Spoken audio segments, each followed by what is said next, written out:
Sup? Dope.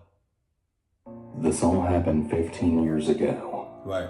I was about 19 years old when I was offered a job by my cousin to work for our uncle's glass business. They install giant glass windows into tall buildings and skyscrapers. Not that it's too relevant to the story, but I thought it was worth mentioning. The catch to the job was that I had to temporarily move to Destin, Florida from Tampa. My cousin lived in Russellville, Alabama, and I really wanted to go visit the family there and live with them together to go back down to Destin. Now, this was my first long-distance road trip, and my very first trip away from my immediate family. Back then, I was driving a green Mercury Sable, a car barely capable of getting groceries back home. But in my invincible youth, I didn't really care about that. I was just so pumped to be spreading my wings and getting out into the real world that the risks didn't really concern me. My mom and dad had tried to get me to plan and pack better, knowing the trip could have its pitfalls. But I mean, it wasn't like the trip was going to last days, and also fast food exists, so I wasn't really stressing out about that. I mean, I'm not stupid. I packed for the trip, and I'm going to be staying there for a few months in Destin. But they were really adamant on me bringing food, water, emergency supplies, etc. I declined because it wasn't the 1930s, and of course there's gas stations at every exit, and I had a Razor flip phone. My way of thinking was, what could possibly happen on two busy interstates? Yeah, but didn't you just say that your car is like basically not in the greatest condition? It wasn't like I was going to some far-off country with no cell service. Anyways, fast forward to the trip. I'm a Florida boy, so I had no idea Alabama could get so cold, and I also had no idea that the heat was broken in my car. I had never really used it. At first I'm thankful because by the time I reach Alabama, I'm tired as hell, and I'd made a lot more stops than I anticipated. I still had a few hours to go, and the cold air was keeping me wide awake. Finally, I pull off the interstate and I start heading through these smaller numbered roads. The roads didn't really have conventional names like in Florida. They were just numbered, which I kind of found odd. After driving on those a bit, I started being sent down gravel roads. This was the days of MapQuest, so I didn't have a GPS guiding me through the just paved roads or rerouting me around roadblocks. I was starting to get really hungry, and I thought back to my parents telling me to pack food. I really should have listened. The sketchiest thing with MapQuest was that you just pointed out the directions, so you didn't really have a map to fall back on. So going out of your way to find fast food at an exit came with the potential of legitimately getting lost. So I had basically passed a few times to turn on for food because I was tired and I just didn't want to chance it. Instead, however, I was looking for something off the side of the road that I could easily pull in and then back out with no fuss. But more importantly, no risk of getting lost. My prayers were answered a little down the road when I saw a beat-up old country grocery store on my right-hand side. That shit looks sus as shit! Damn, that shit looks sus. It's literally in the middle of nowhere. Oh my God. It didn't even have a name. It just said grocery right across the front of the white building. I pulled in because the light shining across the grocery sign was on, but found it odd that most of the lights inside were off. I'm not gonna lie, this gave me the creeps a little, but it didn't stop me from going up to the door. Wow. I was really starving and maybe this was a 24-hour place, but I wasn't sure. I saw a shadow move across the back of the long aisles as I approached the glass door and surprisingly opened it with ease. At this point, I was honestly half expecting them to be closed due to the lack of lighting inside, and I was really hoping that the owner would take pity on a tired traveler and let me grab some snacks. I then called out, "Hello? Anyone here?" No one answered. I then said something along the lines of, "I saw you when I pulled up, and I was hoping you're still open." Again, no answer. Now, this was really naive of me, but I assumed that maybe the owner was just older or something, and maybe he couldn't hear me, or that maybe he was deaf, so I went further back into the store. It honestly didn't really smell that great inside there, and I had hoped that they at least had some chips or something. At least those are sealed. Suddenly a man emerged from the back.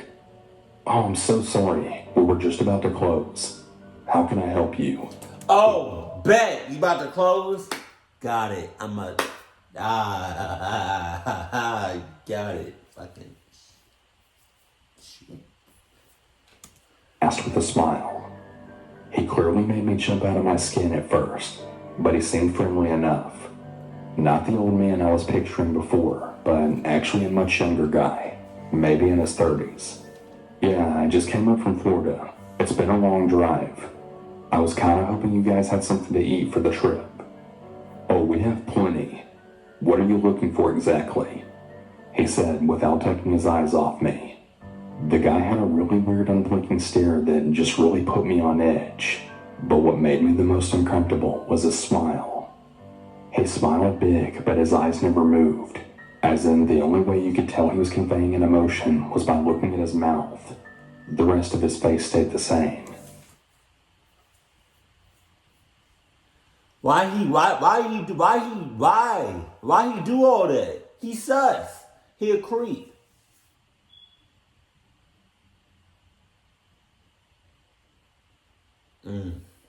Ugh. Most people, you could tell they're smiling even if their mouth was covered, because you smile with your whole face. But not this guy. "Yeah, I just wanted some chips, maybe a Coke. Do you have any Doritos?" "Of course," he said, walking past me. He locked the door behind me before turning and smiling. "I don't want anyone else walking in," he chuckled. Him locking the door was really creepy, but I just shrugged it off because the reasoning was pretty sound, even though it felt off. "Follow me," the guy said as he walked towards the back of the store. I was young, but I really should have been smart enough to know that the store owners generally don't give customers a tour of the store, but I had lived a pretty sheltered life. I could feel that something was off, but I didn't want to offend them by asking questions like, "What's that smell?" and other things. We get to the back of the store to where those plastic flaps hang that separate the customer side and the back end. When the man sticks his hand through, parting through the plastic, then saying, "Right this way." Now alarm bells are starting to go off in my head. Okay. But whole time, can I just stay in the main part of the store? And you go in the back and you get it for me? Pause. Actually, as he starts looking around and past me like someone who's selling drugs and trying to watch out for the police. Back there?" I ask and start to back up a little. That's when I then notice chips right beside me on the aisle. The guy noticed me see the chips and then says, "Yeah, back here. We got all our good stuff in the back. You can come take your pick." By this time, I had found the source of the buzzing. Flies are flying over the meat section, and the dim light that's reflecting off the packaging lets me know that it's been sitting there a while. "I'll just take this if that's all right," I say nervously as I grab a bag off the shelf next to me and then start backing up towards the door. Trust me, those are no good. I have way better stuff back here. Pause on all of that, but whole time, didn't the dude say earlier, like when he first entered the store, he was like, something about chips, but it's okay because they're sealed? Why do I feel like the owner? Oh, excuse me. Jesus, that was nice. But why do I feel like the owner messed with the chips or messed with everything in there and then just resealed it back up to make it seem like it wasn't even open in the first place? He smiles again, gesturing for me to head back. I fake pat my pockets, then saying, "Oh man, I think I forgot my wallet in my car. I'll be right back." As soon as the words left my lips, I then spun around and did a light jog to the front, increasing with speed as I approached the door. I make it to the door and twist the lock a couple times until I hear the click. I push the door open and turn back to look at where the man is, but he's gone. I jumped into that car and sped the fuck out of that parking lot and didn't stop again until I reached my cousin's house. This was by far one of the eeriest and creepiest things that have ever happened to me.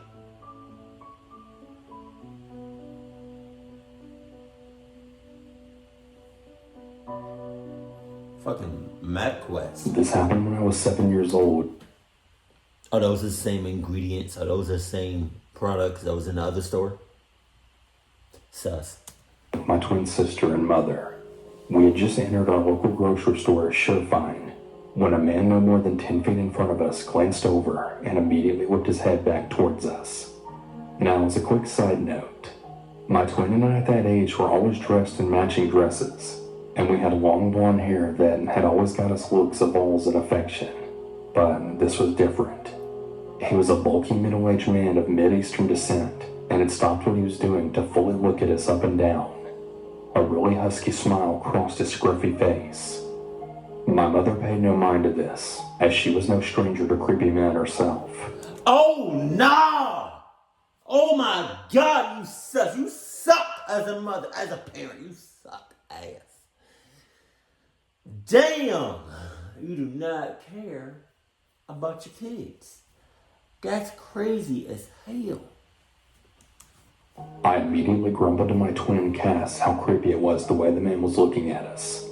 So as we turned left to start going through the aisles, Cass and I turned and we saw the man walking toward us with his shopping cart. When we first made eye contact, he immediately turned his attention to a table with baked goods on it, which kind of stood out to Cass and I more than if he had just kept walking normally. So my mother's obviously shopping, and Cass and I just keep glancing back, and we keep catching the man at the end of every aisle that we enter, just staring with no expression on his face, and even from a slight distance, he was seemingly breathing like really weirdly. I also noticed that his cart continues to remain empty, except for the baked goods that he grabbed when we had first looked back at him. We tell my mother, but she just rolls her eyes at us and tells us that he probably thinks we're following him, but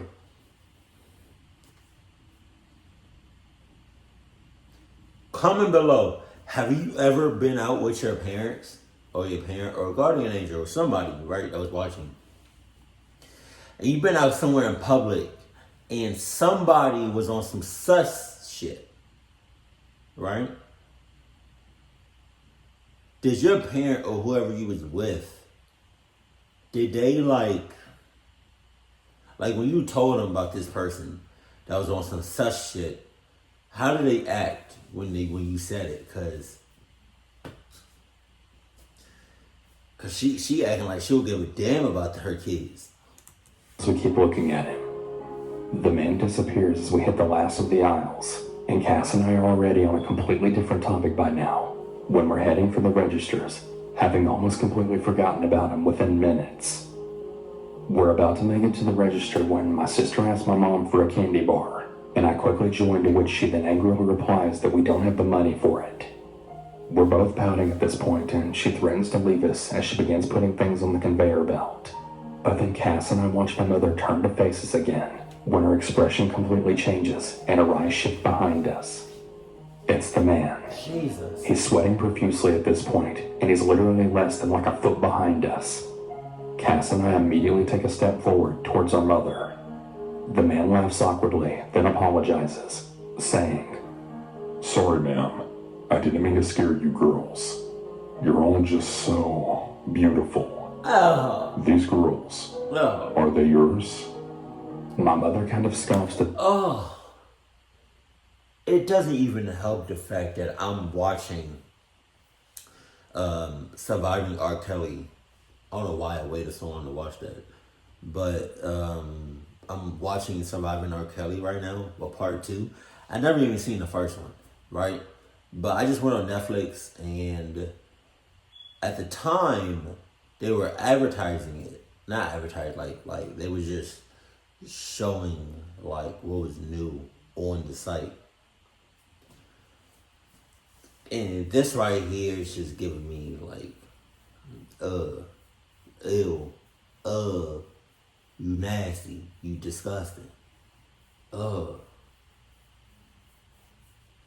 will never, I don't think I can ever not only listen to an R. Kelly song again, but like,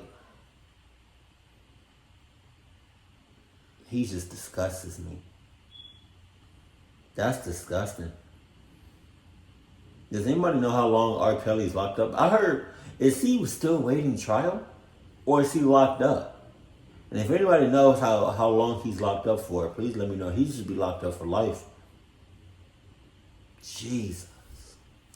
The son then goes, "Yeah, they're mine." And he does that same awkward laugh again, then saying, I couldn't help but notice that you don't have the money to get them what they want. How old are they? And you as well. I could help you. I have lots of money. Money's no problem for me. My mother's face then furrows in confusion and annoyance, then snapping, excuse me? Like clockwork, he laughs again like it's some big joke, then says, I'm serious, how much? My mother stares at him blankly for a moment, and he continues, How much for the girls? What? I'd like both of them, but if you can only part with one, I could still make that work. What the fuck? I'll give you the money. Just name your price, and I can give them anything they want. Any candy they want. He grins yet again and wipes his brow, looking down at us. My mother doesn't respond to him, just looks at us and growls, "Here, now." So we do as we were told, which was fine by us because we didn't want to be anywhere near this creepy man. The cashier. Hey, if I was the cashier, I would have been like,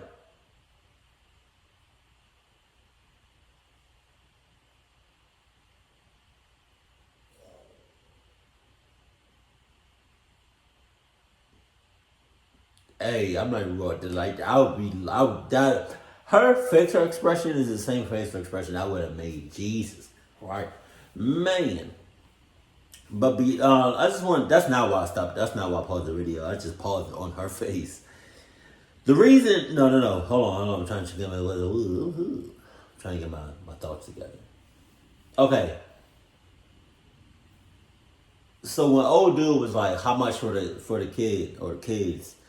and the mom was looking back and didn't say nothing at her kids and didn't say nothing, I'm not even gonna put it past you. I thought she was about to give up one of her kids. I mean, because do you blame me though? Like it doesn't sit. When story number 2 started, when this story started, it didn't seem like she cared about her kids. So when old dude was like, "How much for the kid?" and the mom looked back and didn't say nothing, I thought she was about to give up one of the kids. Hey, thank God she didn't, but I'm just saying. Was a teenage girl no older than 17, and she was just completely wide-eyed watching this conversation occur as she silently continues to scan our groceries. Once we were next to my mother, she then growls at the man, "If you so much as lay one fucking finger on my kids, I'll break it off and shove it down your throat." Jesus. Which were some pretty big words coming from my 4'11" mother. But the man's face darkens, and without even purchasing anything, he walks around the cash register and exits, but he doesn't get far. The entire front of the store is glass, so moments later we watch as he presses his face against the glass trying to see in, leaving a sweaty face print behind. Now, at this point, the cashier's alerting her manager and asking him to call the police. My mother immediately assures them that that's not necessary, and just asks the manager to walk us out to her car. We see no sign of the man as we unload our groceries and hop into the car. My mother quickly drives us home once we sit in the car for a few minutes, scanning for any signs that he might be waiting in a car or something. We eventually made it home safely, and nothing ever came of it. I don't know what happened to the man, but I truly hope he never convinced anyone to give him their kid. That's absolutely horrific to think about. Yeah. This happened about 4 years ago. I was 20 years old at the time. The first time I met the guy who would become my grocery store stalker, he was standing outside the store collecting money for the Salvation Army's Christmastime donations. I'm a fairly friendly person, so I like to say hi to people who work at places I frequent just to be nice. This guy was a kid around my age, very tall, with a mild resemblance to Lurch from the Addams Family. Dark circles under dark eyes, short black hair, and a kind of vacant look in his eyes. I chatted with him for maybe about 2 minutes, kind of just idle chit-chat about the weather and whatnot. Nothing particularly memorable or interesting. I then waved goodbye and went home. Little did I know that that single moment would be the start of something that would have me genuinely afraid. About 4 or 5 months passed and I hadn't seen him again. Then one day as I was grocery shopping with a friend, when, as we were chatting, she suddenly got really quiet and kind of recoiled backwards, then looking behind me. I turned around to see this guy who had to be at least 6'4", towering over me, not 8 inches from my body. He said hi and he told me that he remembered from that December that I had talked to him, and then asked for my number. I, being young and had never really experienced this type of interaction before, told him that I didn't have my number memorized, but that I would write his down and then maybe text him later. I kind of half waved my phone at him, pointing at my at the time boyfriend, whose picture was my wallpaper, making a point to say, "Oh look, that's my boyfriend," to the guy, hoping he would clue in. But no luck. He told me his number, which immediately upon getting I blocked, without letting him get my number. However, what really made my blood run cold was what he said to me after I put my phone away. He leaned in real close to me and in a really low voice, then told me, Whatever I text you is for your eyes only. I start to feel genuinely uncomfortable at this point. Oh my God. I said back, yeah, sure. It was nice talking to you, but we gotta get back to shopping. And I grabbed. Hey, this reminds me of the time I was working and my coworker, he was a manager, I think, or one of those like higher ups. You're not a manager, but like you're not a regular crew member or a regular team member.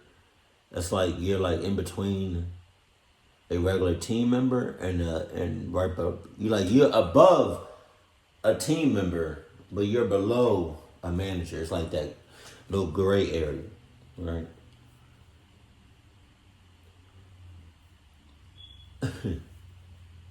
I'm guessing he was feeling her, but she wasn't feeling him. And I don't know everything that happened in the story, but like he tried to give her his number and she accepted it. She put it in his phone. She put it in her phone. And then that was it. But then later on that day, she told us what happened. She was like, I'm not going to text him. I'm not even going to call him. So what's the point of doing that? What's the point? Just say no. She talking about she couldn't say no. Or she has a hard time saying no. Get the cluck out of here. Shit. Just say no. Just say no. Like, what's so wrong with that, females? Just say no. That's all you need to say. Don't say no extra shit either. Just say no. My friend and dragged her off, shooting a panicked look at her and asking her why she didn't bail me out. Apparently he scared her too with him getting so close to me, and she just didn't know what to do. I also want to make it clear that I'm not exactly a small girl. I'm 5'8" and solidly built. I can certainly handle myself, and I very rarely ever feel intimidated or small in the presence of anyone, male or female. But this guy, he really made me feel tiny and scared. In the months that would follow, he would make me feel truly frightened. I had really hoped that that creepy interaction would be the last time I saw him, but unfortunately that wasn't the case. After that initial meeting with him saying that creepy thing about his text being for my eyes only, it seemed like I would run into him every single time that I got into the store. No matter what checkout lane I was in, he always seemed to appear at the end of it when I was finished shopping, and every time I was in the store, I would always notice him out of the corner of my eye watching me, no matter what area I was in. One time I even caught him following me out to my car. God damn! At that point I got scared and I finally decided to say something to the managers. After letting all the managers know what was going on, they then assured me that they would tell him not to talk to me. After that, he wouldn't speak to me, but I would continue to see him following me around the store at a distance every single time I went up there. It got so bad and I felt so terrified that I started to be afraid to go to the store at all. But I'm one of those stubborn people who refuses to be intimidated by someone to the point where I'll stop doing something. I had really hoped that maybe it was just a coincidence that he was following me. After all, it was a really big store, and maybe he just had things to do that just happened to be in the same areas I was shopping in. You a ass. You a whole ass for that. Why?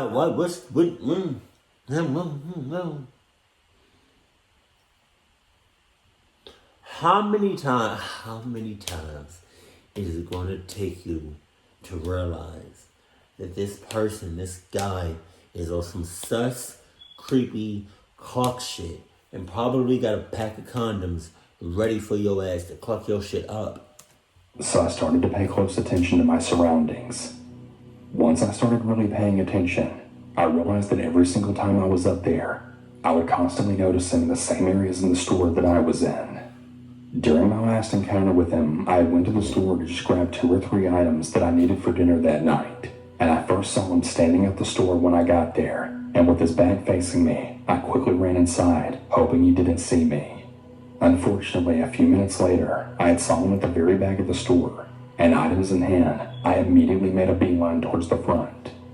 As soon as I got near the checkout, I ducked behind one of the shelf displays and watched carefully at the front of the store to see if the creepy guy would appear. I watched as he looked up and down at the checkout, and when he didn't see me there, I saw him step outside. At this point, I quickly ran to the nearest open cashier, rang up all my items, and then stuck my head out the door to look for him. I didn't see him there immediately, so I started trying to make my way back to where I was parked. I parked a little ways away near the side of the store where a bunch of other small stores and restaurants were lined up at, and I was walking towards my car. I realized then that I saw him standing by the entrance that I had first entered the store through, and then dug behind a pillar immediately, hoping he didn't see me. I watched carefully from behind the pillar, and as he scanned the parking lot, he obviously couldn't find me. After a minute or two, he started to walk out towards the direction of the parking lot in front of the store, and so I took that opportunity to make a run for it to my car as soon as he was far enough away that I felt safe.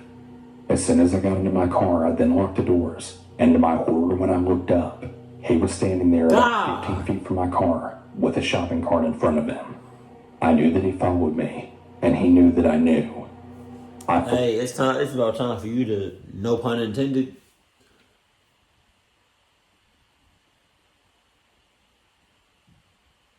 to do the opposite of what I'm about to say. Send me your location. Let's focus on communication, because I just need time and place to come through. Sometimes I wonder why I fool with you, but this is new to me. This is new to you. I don't know the rest of that. I'm just saying. About time for you to switch locations, change locations. Jesus. God, look at his fucking eyes. I believed that he had chased after me, and when I made it to my car, he grabbed the nearest cart to make it look like he was collecting them from the parking lot. I remember just being absolutely terrified at that moment. I went home and I immediately told my grandfather what had just happened. I began crying and shaking, and my grandfather told me to get in the car. We were going to settle this. He and I drove up to the store in his car, and he walked me into the store and demanded we spoke with the managers immediately, both of them. When the managers arrived at customer service, he asked me to tell them what had been happening and demanded that they ensure he left me alone or that he would involve the police. The managers swore up and down they would take care of it. As far as I know, he wasn't fired immediately because my friend who first encountered him with me when this whole thing began told me that she would see him from time to time when she was there by herself, but that any time I went with her, she would never see him. I fully believed that he knew whenever I was there, only this time instead of stalking me, he avoided me. Eventually, everyone who knew the situation stopped seeing him there, so I think he may have gotten fired or moved on from that store. Either way, I haven't had any issues since, but I've never in my life felt so afraid of another human being as I did that day, seeing him make eye contact with me in the parking lot as I locked my car doors. It still really creeps me out to think that he was watching me so closely every time I entered the store that he could so easily avoid or follow me whenever he wanted. So yeah, I was stalked every time I went grocery shopping for 4 months straight, and I never want to experience that ever again. You will, because you about that cluck life. I worked as a Walmart cashier Speaking about cluck life, god damn, Walmart. for a little over a year. I quit in August of 2015 when I went away to college. As a cashier, you see a lot of people in a day, especially at Walmart. And after a while, you don't even see people's faces when you look at them, but there are some people that you see so often you start to recognize and sometimes learn their names. There was this one guy, always in the same Green Bay Packers hoodie and Chicago Cubs baseball cap, that would often seek out my line no matter how long it was, just so he could stare at me and rarely say a word. Whenever he did say anything to me, he would always lean across the register to get closer to my face. He always gave me a really bad vibe, but when I asked other cashiers about him, they said that he had never been weird around them. One of the girls even said he was a close family friend. After that, I dropped the issue. One night after I'd been there for about a year, I was working a 2 to 11 shift. Those shifts were always the worst because you'd be there for 3, sometimes 4 front-end managers, but also because it takes the chunk out of your day when you were actually going to do anything. So I'm down on the self-checkout. It's about 10:15, so I'm counting the minutes until I can shut it down at 10 to 11. The creepy guy comes in the front door and makes a beeline for me at the self-check podium. When I see him come in, I instantly get nervous. He walks up and says, "Can I still buy a cell phone card in electronics?" I told him I only worked as a cashier on the front end, so I didn't know anything about electronics, but he could go back and check. He seemed peeved by this answer, but he walked away without another word. About 10 minutes later, he comes up with a prepaid phone card and said there's no one at the register in electronics, so I activate his card. That's tough. Go back there and wait. I can page somebody. Hello? Hello? Hello? We need somebody in electronics. We need somebody in electronics. Sam, bring your ass. I hand it to him, telling him to have a good night, but he pushes the card back at me without saying a word, and I say, "Is something wrong?" To which he replies, "These minutes aren't on my phone yet, are they?" I was confused by this statement because, of course, they weren't. He had just bought the card. I shook my head, and he waved the card in front of my face. "Why the fuck are you just standing there? Reactivate my phone." When he talked, he was so close I could smell his breath, and I was a little scared. I wanted to put in a call to my manager so that someone could come down and help me. This is where I should probably mention that I'm about 5'3", and he is closer to probably 6'5", and very stocky, so he was towering over me, and the thought that he could easily overpower me crossed my mind, but I get so nervous whenever men yell or cuss at me because my dad was never the type to yell or cuss. I took the card out of his hand and he slammed his cell phone on the scanner. I was trying not to let him know I was nervous, but I was terrified. I knew I had never put minutes on a prepaid phone before, but I don't dare tell him that in fear of what he might do. So I read the directions, pick up his phone, dial the number, and as I'm putting in the card number, his phone runs out of minutes. I try to call back and get an error message. I'm at a loss. I meekly hand him his phone back and say, "I'm sorry, something went wrong. I don't know what is happening." As soon as I say it, he takes his phone, opens it up, tries to dial someone, and when it doesn't work, he looks at me with furious eyes. He screams, "What the fuck did you do to my phone? What the fuck?" His voice is echoing in the store, and unfortunately we haven't gotten the end of second shift rush yet, so there is no one around. He closes his phone and opens it again, trying to make another call. That's cat. That's cat. As many times as I've been to Walmart, that's cat. There's somebody always around. It's somebody. It's somebody always around. But when it doesn't work, he throws the phone down in the scanner again. He says, "I don't know what you did with my phone, but you better fucking fix it." But this comes much more quietly, practically a whisper. At this point, I'm worried he's going to put his hands on me, and I don't know what to do. I put in a call for a manager from my register, and then I say, "I've called someone that might be able to help, but we're at shift change right now, so it might be faster for you to take it to the customer service desk." He picks up his phone off the podium, still mumbling under his breath that I fucked up his phone, and I'm hoping I can get out of there before he comes back, or at least have someone else down at the self-check with me. Another 15 minutes go by, and I don't see him again.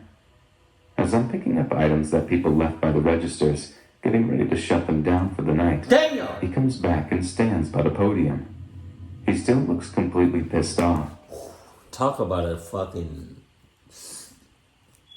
switch up. You saw his goddamn eyes? Oh shit. Watch. See? Watch.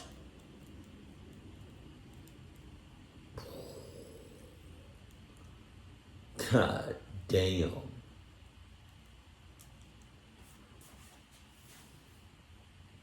What? Oh, is that volume? That's what that does. I did not know that. Okay. His sank. He made that finger motion that means come here without saying anything, and for some reason that makes me even more nervous. When I'm standing in front of him, he leans so close to my face that I think he's about to kiss me or bite me or God knows what. I try to take a step back, but he takes a step forward when I do. A creepy grin comes across his face as he says, "The girl up there fixed it. Simple fix. But next time, I expect you to know what to do. Why me? Understand?" No. I nod because I don't think I can speak. He gets impossibly closer before saying, "I'm sorry I raised my voice. I never should have done that. Especially to a pretty girl like you." Shut up.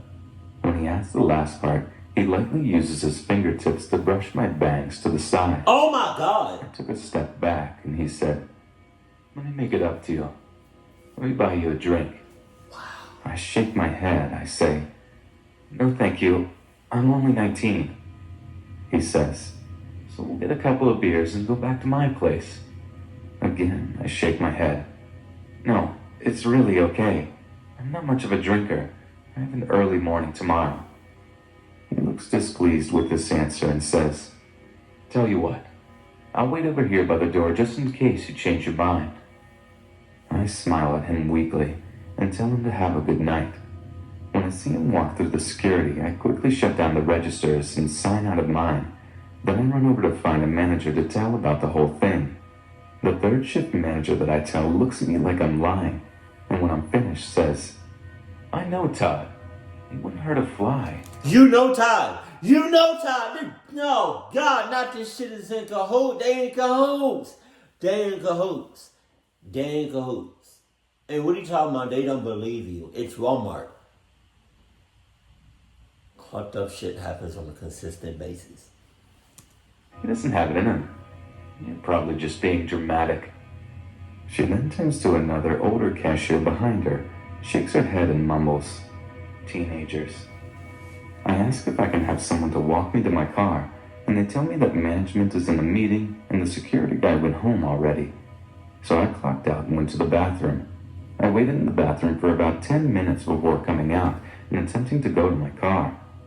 When I walked around the corner through the security things, he wasn't sitting on the bench right there like I had been expecting. I relaxed a little before I realized he was standing just outside the door, far enough away to keep it from closing, smoking a cigarette. He has his back turned toward the door.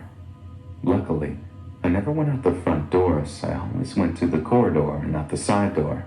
I quietly closed the door behind me so maybe I wouldn't catch his attention. I rushed to my car, which was fortunately very close to the building. As I'm quick walking to my car, I hear him shout, "Hey, why are you avoiding me? Oh. Come here." At this point, I take off into a full-on sprint, which is not easy because I'm wearing Sperry's, so it's like running in clogs. I get to my car, get in, lock my doors as I'm starting it, and don't even bother with my seatbelt. By that point, he had made it almost all the way to my car and was still yelling, telling me he just wanted to talk. I took off as fast as I could and took the longest way home with the most turns and twists that I could. When I got home, I told my dad about the experience and he was so angry that no one had answered my calls or believed me. He called the store manager the next day and complained. I was never contacted about his complaint, but from that night on, whenever I saw that guy, I would run to the bathroom, or if I couldn't get away, I would put out my lane closed sign and turn off my light so he couldn't get in my line.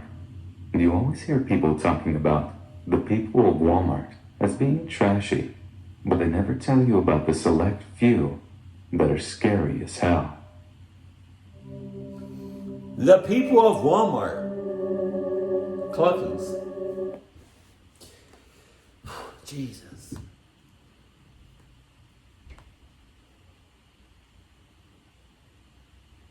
The first one, he could have went without eating nothing. Or he could have went to the next stop instead of going to that middle of nowhere grocery store. Then this shit.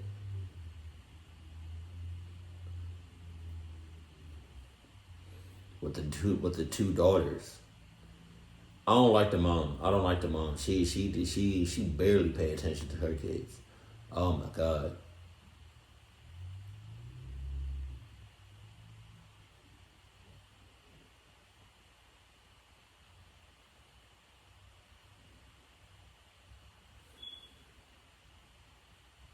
And then you got the what's the names?